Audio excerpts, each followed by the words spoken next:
machine, the onset and the success rate is much higher than the blind procedures.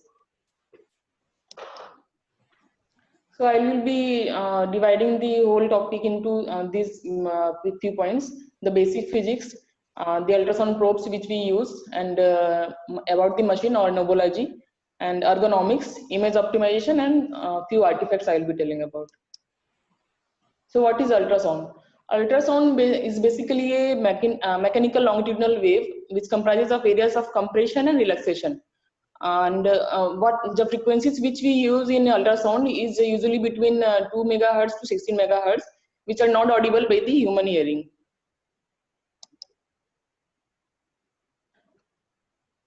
So what happens basically? The probe contains the piezoelectric crystals. The whole of the USG machine is based on the piezoelectric activity of the crystals which we use in the ultrasound probes. So according to so when the piezoelectric crystals get the electrical energy, that electrical energy is converted into mechanical sound waves. That sound waves then pass through the tissues, which get reflected or scattered according to their acoustic impedance. So that reflected waves again go back to the probe. They again go back to the probe, and there the mechanical energy is converted to the electrical energy. Then this electrical energy is converted into dots in the scale of gray. The brightness of the dots depend on the strength of the returning echoes, and the location is dependent on the time taken by the waves to travel. So the formula is which is used is distance equal to velocity by time. Here we take the velocity as a constant at about 1540 meter per second in all the tissues. The thickness of the piezoelectric, all the density of the piezoelectric crystals determine the frequency produced by the probes. Like in curvilinear probe which we use, where the density of the piezoelectric crystals are more, so the wavelengths produced are more, the frequency is less. Similarly, in the linear probe which we use, the density of the piezoelectric crystals is less, so the wavelength produced is less and the frequency produced is higher. From the clinical point of view, there are two important aspects of any probe: resolution and penetration. So resolution can be axial or lateral. What is resolution? Resolution is basically the ability to distinguish between two structures separately, either in the longitudinal axis or in the horizontal axis. If you do that in the depth or in the longitudinal axis, that is called axial resolution. When we see the two objects separately in the lateral plane or the horizontal plane, that is called as lateral resolution. And the second thing is penetration, how deeply the waves are penetrating the tissues. So these two points decide the image produced by the probe. So different waves produce different kind of frequency, and these two characteristics actually depend on the frequency of the wave produced by the probes. So like in a linear probe, the higher frequency probe, the depth travel will be less because there will be attenuation of the waves. So increased frequency will be having a lesser penetration and the resolution will be more. While the lesser frequency probes like the curvilinear probe will be penetrating deeply into the tissues. So the penetration will be more, but the resolution will be lesser. Likewise, which I said previously, the high frequency will be having less penetration. The superficial structures will be seen much easily. So we use this probe in superficial blocks such as interscalene groove, brachial plexus block in interscalene groove, or in the supraclavicular fossa. The curvilinear probe which we use is it's used for deeper blocks such as lumbar or lumbar plexus block or in sciatic nerve blocks. Now there is a second characteristic of the waves, attenuation. So the deeper the waves travel in the tissues, there will be more attenuation of the waves. So in curvilinear probe, the waves will be traveling deeper, so there will be more attenuation. This attenuation occurs by three processes: reflection, refraction, and absorption. This again depends on the acoustic impedance or the property of the tissues, how much the waves they are reflecting or how much waves they are reflecting and absorbing.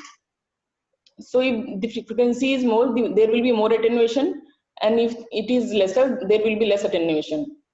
This attenuation can be compensated by using the gain compensation or gain control in our machine. We can increase the gain and somewhat compensate for this attenuation. The second thing which is important for us is the focal zone. So all the beams which are projected by the ultrasound wave actually form two fields, near field and far field. All the waves first converge to a point, then after that they start scattering. So our point of interest or the structure of interest should lie within the focal zone to be better visible to us. This can also again be manipulated in our machines by using the depth control. So we should keep the depth control so that the structure of interest lies just within the focal zone for having a better view.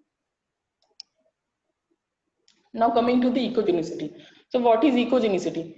Echogenicity is the ability of any structure to reflect the waves conducted by the ultrasound beams. So depending on the echogenicity, the appearance of the particular structure will be seen in the ultrasound image produced. So isoechoic structure, when the structure is having the similar echogenicity as the surrounding structures, and it will be very difficult to recognize the structure. Hyperechoic, when the structure is reflecting much of the waves, and so it will appear as a brighter structure than the surrounding structures. Hypoechoic, when the object is reflecting lesser waves than the surrounding tissues, so it will be appearing much darker than the surrounding tissues. Anechoic, when the structure has no echoes or the ultrasound waves passes through the structure, so it will be appearing as only a black image. So as in hyperechoic structures, when the waves passes through the object, it will be reflected back to the ultrasound beam and it will appear bright in the ultrasound image. In anechoic structure, the waves pass through the structure and it will not be reflected back to the ultrasound wave, so it will appear dark or black in the ultrasound image. So various tissues in our body have various echogenicity according to which they appear in the ultrasound image. Like veins and arteries, the blood vessels mainly are anechoic, and we can differentiate between the vein and arteries by compressing. So veins are mostly collapsible, arteries are not collapsible with mild pressure. Fatty tissue, they appear as a hypoechoic tissues with irregular septa between them of connective tissue. Muscles are also hypoechoic. Tendons are hypoechoic with septa are predominantly hyperechoic. So we can confuse between tendons and muscles. So we have to distinguish between them. Bone is mostly hyperechoic. Nerves may be hyperechoic and hypoechoic depending on the ratio of neural and non-neural tissue. So mostly above clavicle, they are hypoechoic, and below the clavicle or peripheral nerves are hyperechoic. Because above the clavicle, the neural to non-neural tissue ratio is 1:1, but below it increases. It becomes 1:2. So more of the connective tissue is there. So it will be hyperechoic. Like I said previously, the nerves mostly appear as hypoechoic nerve vesicles which are surrounded by connective tissue. So somewhere they may appear hyperechoic. But as we go down, which I was saying, the neural to non-neural tissue ratio will increase, and so they will appear hyperechoic. Like we can see in these pictures, the first image shows the brachial plexus in the interscalene groove. The nerve structures seen are hypoechoic. The second picture is also of brachial plexus in the supraclavicular fossa, which is also showing hypoechoic nerves. And then there is median nerve in the forearm, which has become hyperechoic, which looks hyperechoic. And then the below nerves are there, sciatic nerve in the subgluteal space, the sciatic nerve in the infratrochanteric region, and the sciatic nerve in the popliteal fossa. They are all looking hyperechoic. Also, it depends on the surrounding tissues. If the surrounding tissue is fat, then the nerves will look more hyperechoic, because the fatty tissue itself is hypoechoic. So compared to that tissues, nerve will appear more hyperechoic. Now coming to tendons are also hyperechoic. So we can sometimes confuse a nerve with a tendon. So best way to differentiate between them is to move the muscle associated with the nerve and tendon. The tendon will move, but the nerve will not move. Or we can use peripheral nerve instrumental in case we are confused with both these structures. Subcutaneous tissue also appears hypoechoic, sorry. But in between there is the septus of connective tissue, which may appear hyperechoic. Bones appear hyperechoic, and they are very reflective structures. So below them there is a acoustic shadowing, which may lead to reverberation artifact that I will be discussing later. Fossa are also hyperechoic layers, and blood vessels, as I told, they are anechoic lumens, arteries and veins both. But veins are not pulsatile and they are compressible. Arteries are not compressible with mild pressure. And further, we can differentiate between them by using color Doppler or power Doppler modes. Pleura are also hyperechoic lines. We have to recognize them because when we give block in the supraclavicular fossa or interscalene groove and other structures, we can damage the pleura, so we have to recognize them. So they are hyperechoic lines, and we can see comet tail artifacts which are produced due to the highly reflective two pleural surfaces, parietal pleura and visceral pleura, which reflect the ultrasound waves, and that produces the reverberation artifact that leads to the comet tail artifacts. And if we are doing real-time imaging, we can see the lung sliding sign, which is due to during respiration, the movement of the parietal and visceral pleura. Now coming to the novology. The machines at different institutes are of different types. Here we are using Sonosite S2 machine. So I will be telling you about that machine. And we have to look for the mode, examination type, gain depth control to optimize our image. Color Doppler and pulse wave Doppler mainly used to identify the vessels around our target. So this is the machine which we are using. Here first we have to set the patient details. We can enter the name of the patient, the ID which we used in hospital, the type of examination which we want to do, and birth details and gender and all other things. Second, we have to set the examination part.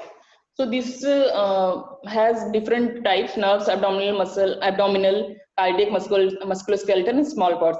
But we mainly use here nerves because we are mainly concerned about the nerve blocks. In our regional anesthesia, we mainly use the 2D mode for most of the cases. M mode is mainly used to identify the midline for most of the procedures, and it also gives us the real-time movement of that particular line of the ultrasound wave. Color Doppler is used to identify the vessels in any area. It's not necessary that blue means vein or red means artery. It depends on the flow of the blood. Is it either towards the probe or away from the probe? If it's away, it is interpreted as blue in the ultrasonography, and if it's towards the probe, it will be interpreted as red. One thing more to notice is that the angle of the ultrasound probe should be at some angle less than the 90 degree, because if there is a 90-degree angle, it will not detect any flow in the artery or in the artery. If it is in some degree angle, some degree of angle to the artery, only then it will detect the flow in the artery. Like in this picture, we can see the first picture is not showing any color in the image. The second picture, when we are tilting away from the radial artery flow, then it is showing blue color. And when we are tilting it towards the flow of the artery, then it is showing red color.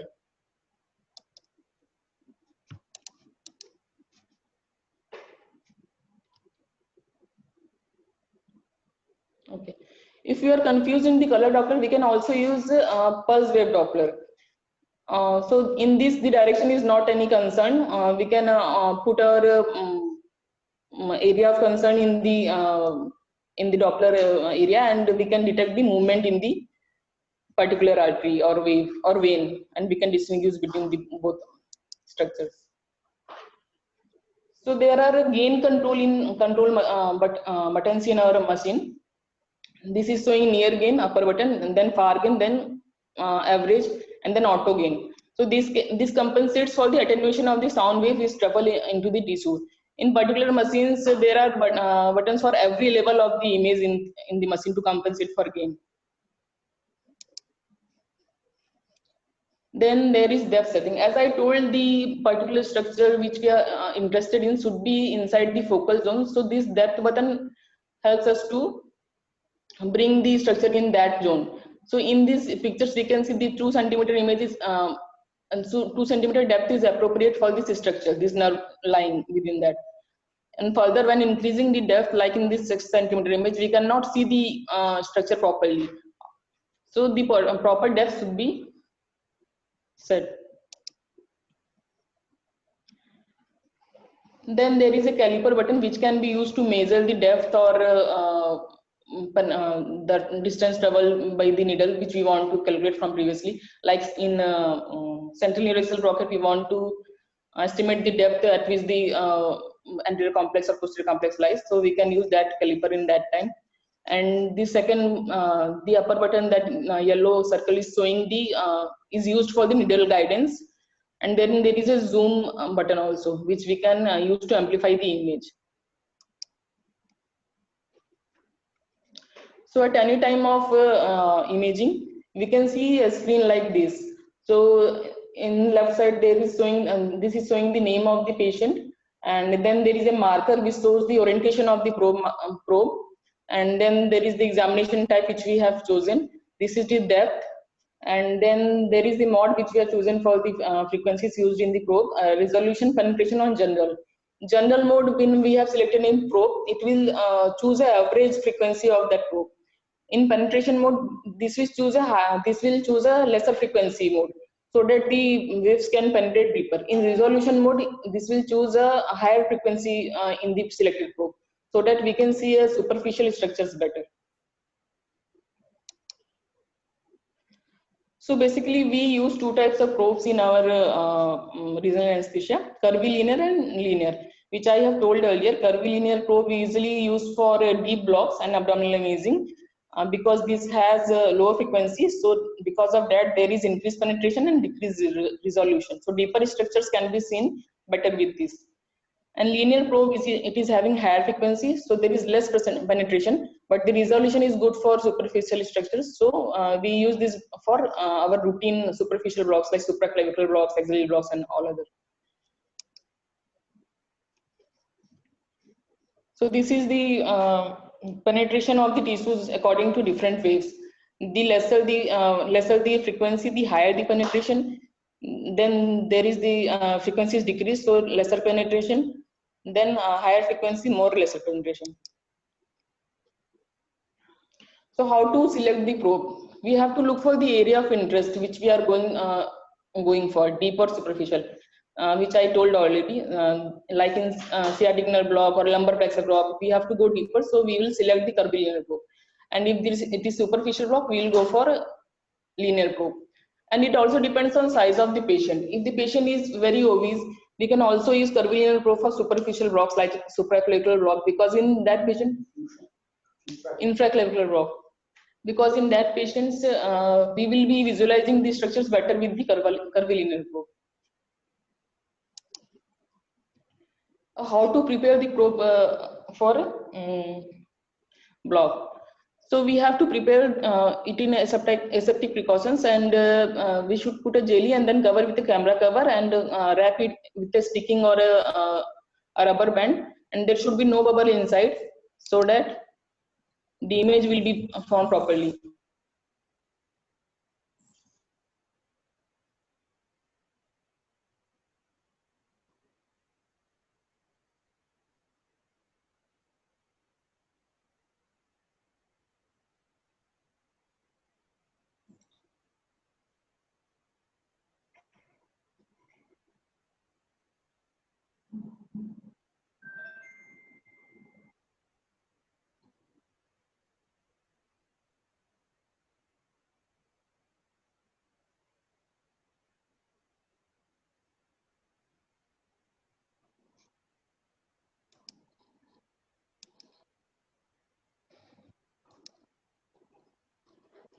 After preparation of the probe, Now coming to ergonomics.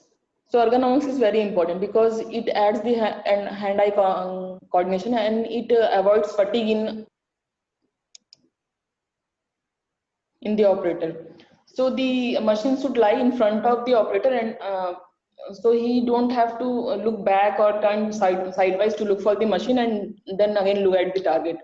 So both the structure which he is going to block, the area of interest which where he has kept his probe, and the machine should be in one line. This I have already told. And the posture of the patient, posture of the operator should be stand erect, and the height of the table should be adjusted according to the height of the operator, so that he don't have to bend his back or otherwise. The shoulders should be relaxed and the movement should be proper. How to hold the probe? So we have to hold the probe properly so that it will avoid fatigue in our hand. If it is a difficult block, we have to hold the probe with second and third fingers and between the thumb, and we have to rest our hand with the little finger and the heel on the patient's body. The movement should be at the wrist, and it should be relaxed at the elbow and shoulder.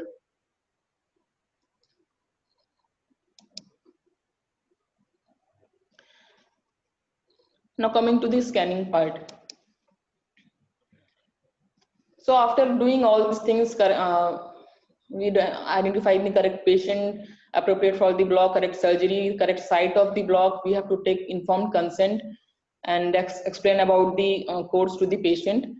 Then we have to attach the proper monitors, the probe settings we have already done, needle selection, and the drug which we are going to give. After that comes the technical performance of the block. I will be only telling you about the optimization of the image. So there are 3 steps in performance. First, the scanning and recognition of sonor anatomy, and second, the guidance of the needle to the target nerve, and third is the effective deposition.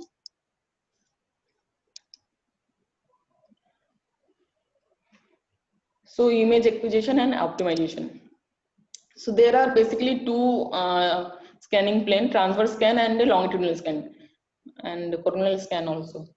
So we mainly use transverse scan during our ultrasound guided regional anesthesia technique because it is easy to visualize nerves in this plane, and the adjacent structures and the deposition of local anesthetic drug is easily visualized in this plane.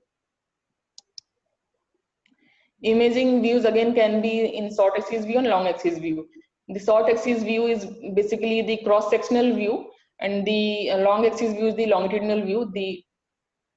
We mainly use the short axis view for our blocks.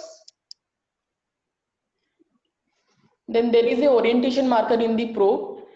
This orientation marker can be different in different machines, and there is a marker on the screen also which corresponds to that orientation marker on the probe.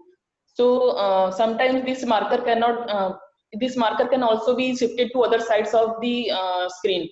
So it's better to tap on the probe to identify where the marker lies on the screen. Usually the orientation marker should be kept in the towards the cephalad direction when doing the longitudinal scan, and towards the right side of the patient when doing the transverse scan. But this is not universal; it depends on the operator's choice. For scanning, we have to basically well averse with the anatomy of the structures or the surrounding tissues which you are going to block. Otherwise,